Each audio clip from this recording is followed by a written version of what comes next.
Welcome to CD Klub.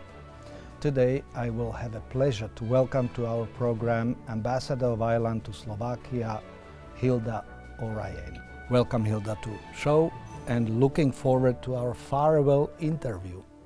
Thank you, Pavol. Thank you for inviting me today and for giving me the opportunity to sum up the last years. You spent in Slovakia 7 years, which is rather unusual. Before we will look at your experiences, achievements, bilateral relations, looking at EU, I wanted to ask you first to tell to our viewers how long have you been to diplomatic service and where you served so far? I didn't start off my career in the diplomatic service. I did other jobs before I joined in 2005. And my first posting was in 2006 to Bratislava as the deputy head of mission. And I fell in love with the country. I went back to Ireland for a while, and then I was posted to Brussels to work at our mission to the European Union during the Irish presidency of the European Union. So I spent 5 years there in total, and then I was due to move back to Ireland, and I saw the position of head of mission in Slovakia coming up, and I decided, let me try. I asked, and they gave it to me. So I was very happy to be back. Today you are probably the best expert on Slovakia in Irish diplomatic service, because so many years you must know this country and Slovaks quite well. What made your position here or your stay in Slovakia different, let's say, from Brussels? Well, Brussels was a multilateral posting, which means that I was working within the working groups of the council, talking about my things like sanctions on Russia or other issues like military missions of the EU. I also dealt with relations with countries like Switzerland and Norway, wide range of different topics, whereas the bilateral relationship is much deeper. You go deeper into the substance of the country that you're based in, and you try to build up what is already a very good relationship, because we're EU members and we have similarities that way, but to make it more special and to find the areas that we could work together in, and that is a very different type of posting. As you mentioned, you were here as Deputy Chief of Mission, then Ambassador, so you could compare quite long period of time and evolution, not only of Slovakia, but also relations between our two countries, which are roughly similar, 5.5 versus 6.5 million. Island countries are more, predominantly Catholics, and we had a lot of emigration. I think that the two countries are known for that. So how would you characterize differences between Irish and Slovak people? Firstly, I must agree we are very similar, and that's, I think, why I feel so comfortable here, because we have a similar sense of humour and a history, as I regularly say, of large neighbours having influence over our destinies. But the way we differ, firstly, we are now celebrating almost 100 years of independence, and this year, 100 years ago, the war for independence ended in Ireland, which was a landmark moment. So Slovakia is a newer country, and we have established certain traditions and patterns over the 100 years, which you have yet to get to. But other differences, I think we are also longer in the European Union, over 40 years now, and it is more embedded in our everyday life than here, but you're also getting there. And maybe the last difference, real one that I notice, let's say, is 1 in every 6 people living in Ireland was not born there. Mm-hmm. So we are a country of mass immigration, or people come to Ireland, including Slovaks, and it makes a big difference in the culture of the country. We are a lot more international and global, and Slovakia, especially outside Bratislava, can be a lot more monocultural to a certain extent. I'm not saying that's bad, it's just different. So before you leave, how would you characterize general political and economic relations between our two countries? They are getting closer. Politically, for example, we've had some visits here since I arrived. We had 2 ministers visiting, plus Foreign Minister Coveney was here for the OSCE, the excellent OSCE meeting 2 years ago, or nearly 2 years ago. Economically, we have a trade surplus compared to Slovakia, but we have that with most countries because of our very large pharmaceutical and IT businesses, which means that we tend to have a surplus with most countries. But we have a growing trade relationship and a lot of Irish companies interested in this country. Could you mention some top Irish companies which are doing business in Slovakia and also some top Slovak companies doing business in Ireland? We have the largest Irish company here, or largest employer is CRH, Cement Road Holdings, which is a 30 billion global industry, and their regional headquarters for the Danube region is in Slovakia. And they are my largest company, so to speak. But we also have some smaller ones, such as PPI Adhesives, or we have links through companies like Dell and other of these American companies who are headquartered in Ireland.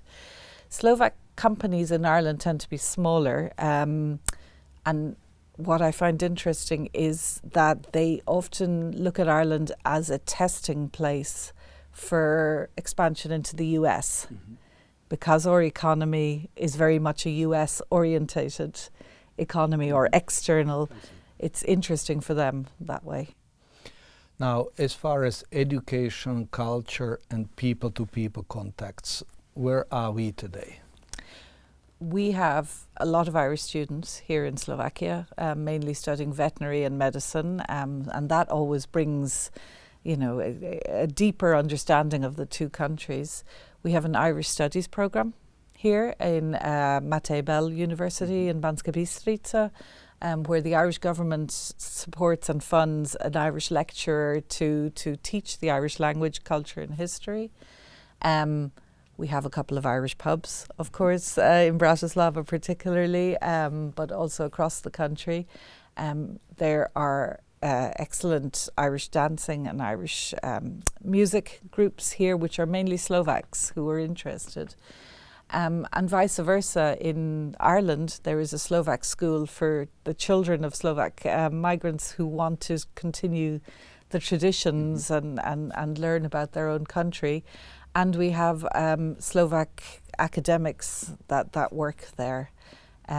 We also have an Irish-Slovak fusion traditional group called Red Cow Lane, and they perform here, or pre-pandemic performed here at least a couple of times a year, including in Bratislava.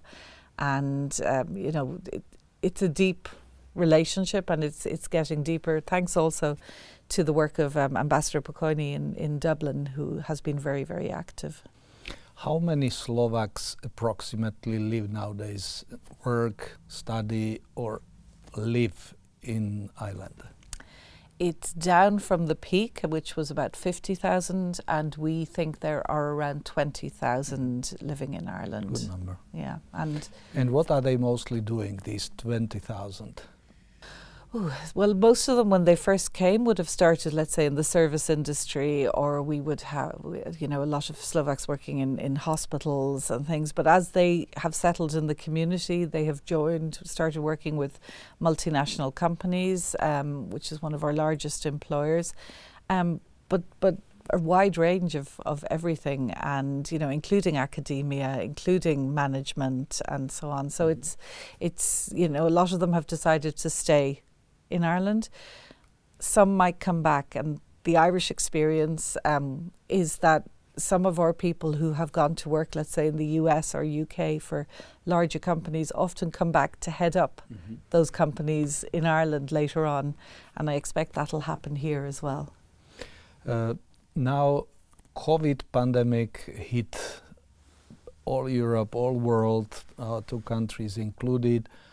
How is the situation with COVID-19 nowadays in Ireland? Can Slovaks travel there, vice versa? And also how we survived mutually, the cooperating, helping each other throughout last year and a half. As of yesterday, Ireland is open for non-essential travel, which is good news, I think, and we are part of the EU digital COVID passport or certificate. And it is now much easier to travel to Ireland. Beforehand, you needed to quarantine and self-isolate. So now we are open, which is good news for me, given that I'm flying back in August. But we've had flights all the way through because of the number, particularly of Slovaks living in Ireland. There have been flights between Bratislava and Dublin, or between Vienna and Dublin as well. Our numbers are higher, our COVID cases are higher in Ireland, but our hospitalizations are quite low because we have almost 100% take-up of vaccines in Ireland. So my younger sister, who's in her 30s, she's only just gotten her first vaccination, whereas here, children from age 12 can be. So there's a difference in the uptake, which I think shows in the hospitalization level. But we do have quite a bit of unfortunately, the Delta variant in Ireland, and as we both know, that's difficult to control. So very lucky here so far, and I'm very pleased that the whole country is green, I think, in Slovakia now, which is great. Great news. Colour of Ireland. Yeah, exactly. Now, there is a lot of effort put on recovery, resilience in connection with some people call it post, but in some countries it is not yet post pandemic period, but European Union did quite enormous decisions on investing into individual member states, helping to recover and being more resilient. At the same time, we are also talking or asking people to say how they see future of Europe, all this conference on future of Europe. If you compare Slovakia and Ireland in preparation their societies, countries for the future in connection with these assistance packages, what are the main similarities and probably differences? In Ireland, we are one of the most pro-EU countries in the European Union, and we always have a very positive attitude towards it. We, particularly since Brexit, since that vote, have been actively engaging with our community in Ireland to educate them more about the EU, what it does, what the benefits are. I remember back in the 80s, I'm old enough to remember when the EU funded our infrastructure programmes, and I remember driving on our new motorways and seeing the huge signs saying funded by the EU. And I think I miss that here a bit. I find it's a lot more discreet, and I think that's something for people my age. We can see what the EU, what the benefits brought, and I think it's less visible here. We, at school, children are educated on the European Union and our place in it and how we influence decisions, because I think it's very important for small countries that are part of such a large project to know how influential we are there. And Brexit has shown Ireland that, and I think for Slovakia also, as a small country, I think that's been helpful. On the future of Europe, we are really eager to see the full Lisbon Treaty being implemented and all the opportunities that are under it. We also, of course, have the president of the Eurogroup is Irish at the moment, Minister Donoghue, and he's working with Slovakia and other members of the Eurogroup to work on things like banking union, the monetary, single market monetary union, and on other aspects of the Lisbon Treaty that we haven't fully explored yet. I think there's a lot left to be done, and I think we need a strong core European Union to carry that out. The pandemic has shown that when the European Union does act and acts quickly, we have been really successful. I just imagine for here or for Ireland as a small country, trying to order all those vaccines ourselves. We would have been at the back of the queue and paying well over the odds. Instead, 27 countries pooled their resources, their energy, and look, we're very successful. But now, of course, we need to also look outside Europe, and I think that's where the European Union and the Commission also have a strong role in getting vaccines to Africa, for example, and other countries, because until everyone globally who wants to be vaccinated is vaccinated, we will continue to have a problem. Brexit created a lot of disturbances and occupied throughout the last couple of years consciousness of Europeans, European decision makers, politicians on national level, created all kinds of open questions. How are you dealing with Brexit? Because you are more intertwined surely with Great Britain than us, even if about 100,000 Slovaks live there, economy and so on. So what are the key challenges for Ireland to deal with Brexit? For us, it's existential. And thanks to the unity of the European Union, we have managed to secure a way forward for Ireland, but more importantly for Northern Ireland and the peace process, because that was at the core of our concerns. Economically, when we joined the EU, I think we were something like 75% of our exports went to the UK, something very high. Now it's 13%, and it's dropping. And we have, the Commission has been very helpful in opening new shipping lanes between France and Spain and Ireland. So we're exporting more and more outside or away from the UK. We have a large export agricultural. We export a lot of meat and agricultural products there, and that is quite high because of the proximity. But we're finding ways of dealing with that. But the most important thing for us was the peace process. And I remember when I first came here 4 years ago, this was the priority of my mission, was to, ensure that the Slovak public and politicians understood the Irish position vis-a-vis the peace process and how Brexit could impact on that. And I remember talking to the former Minister for EU Affairs, our State Secretary Ruzicka, who said, Hilda, we understand borders here. Yeah. And, I think for people of his generation, and, it's clear how important the impact a hard border can have.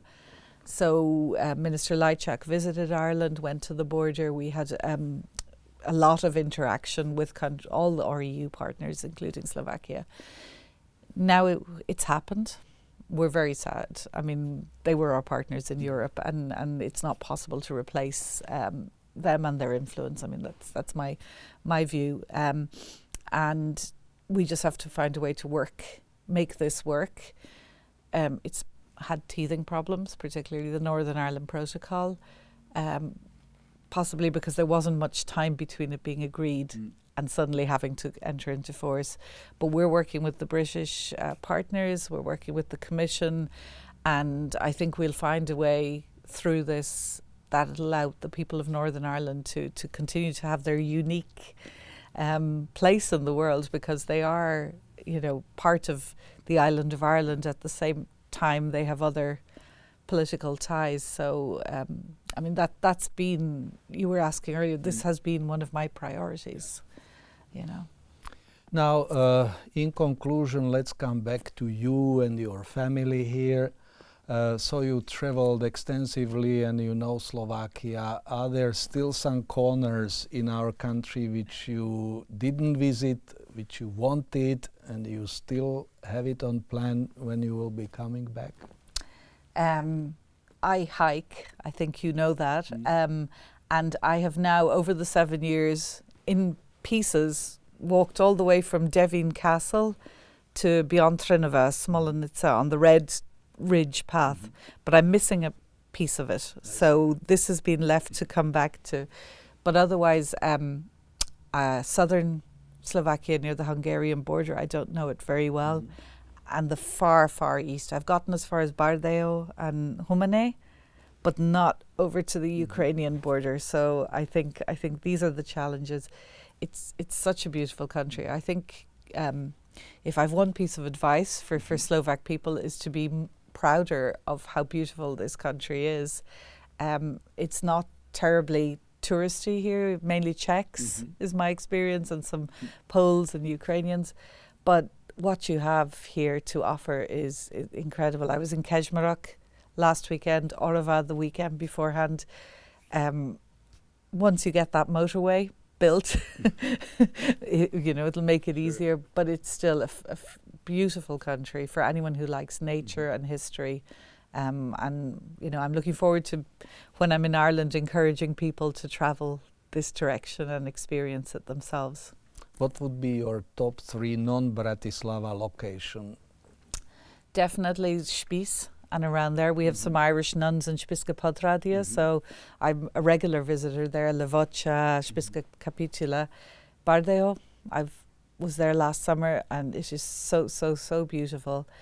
And then the Tatras, the high Tatras are very well known, and they're very beautiful, but some of the other mountain ranges, even the Mali Karpaty here next to the small Carpathians next to Bratislava, or the low Tatras are incredible for, just so beautiful. You have so many forests here, you have so many trees compared to Ireland.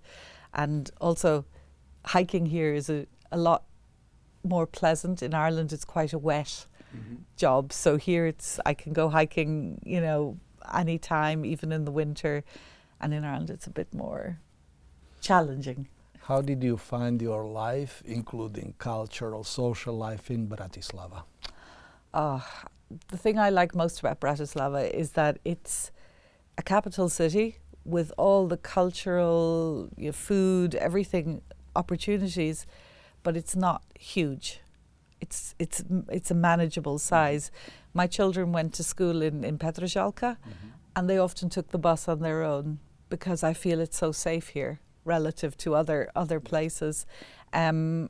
I had, I'm going to miss this so much when I'm back in Dublin, but just the concerts, the music that's on offer, just the history of the place, the museums, everything. And for families, this is my successor is coming here with 2 daughters, and one of the reasons he's coming is because I was talking so much about how this is such a great place to be with the family, and we are going to miss it when we leave. So your daughters stayed here for some time, and for them Bratislava and Slovakia will be part of them for future, because this was formative years for them. How did they find enough friends, or they had to be with mama all the time, or you help them to be a little bit on their own, even if they are not so big? How old are they? They're 11 and a half. I see. The half is important at this stage. They made friends. Their favourite thing now, or when school was still happening, was to go after school to Out Park with their friends and get Starbucks and go to H&M, do what teenager or pre-teens do. But yes, we've agreed that Slovak will be our secret language when we're in Ireland, because they learnt quite good Slovak, even if they don't admit it. And I also speak some Slovak, so we can confuse everyone by speaking Slovak with each other. They'll miss it. They'll miss things like having Dražďák, a 5-minute drive away, or the, other outdoor. Now it's a bit hot here in the summer, but they're going to miss that sort of outdoor life that we have here. I mean, Ireland's very beautiful. I'm not going to, and it's going to be nice for them. They've been abroad 9 years, so they don't remember Ireland. So they need to learn about Ireland. They need to develop Irish accents and learn the Irish language. So I think they'll look back very, very fondly. But we're going to be back. We have very good friends here. We're going to be visiting regularly. Low key, not in front of the cameras, but I'm looking forward to skiing already. Over New Year's, we'll be back skiing in Jasna, and I think we'll be regulars here. So your next assignment going back to Dublin, or you will be posted soon somewhere, because diplomats very often are having this life which is on the road. So what are your next steps? I think it's time for us to settle down for a short while at least. So I'm moving back to Dublin, and I'm moving from the Ministry of Foreign Affairs to the Ministry of Children, Equality, Disability, Integration and Youth. It's a bit of a mouthful, but it's mainly an equality agenda, and also talking about integrating migrants into and refugees and others in Irish society, and a lot of very interesting pieces of work. I don't know quite yet what I'm going to be doing there, but I'm really looking forward to spending maybe 2 or 3 years in Ireland, get my girls their Irish accents, and then consider moving again, and who knows where. The world is large, but unfortunately I can't come back here again. I've had my time as ambassador, but there are many other interesting countries, but I think Slovakia will stay in my heart as one of the best places I've lived, definitely. Hilda, thank you very much that you accepted my invitation to have this farewell chat. I wanted to thank you for all your service, kindness during years you were here with us, and I wish you and your family all the best in your home country, Ireland. Thank you very much, Pavol. Thank you. Thank you.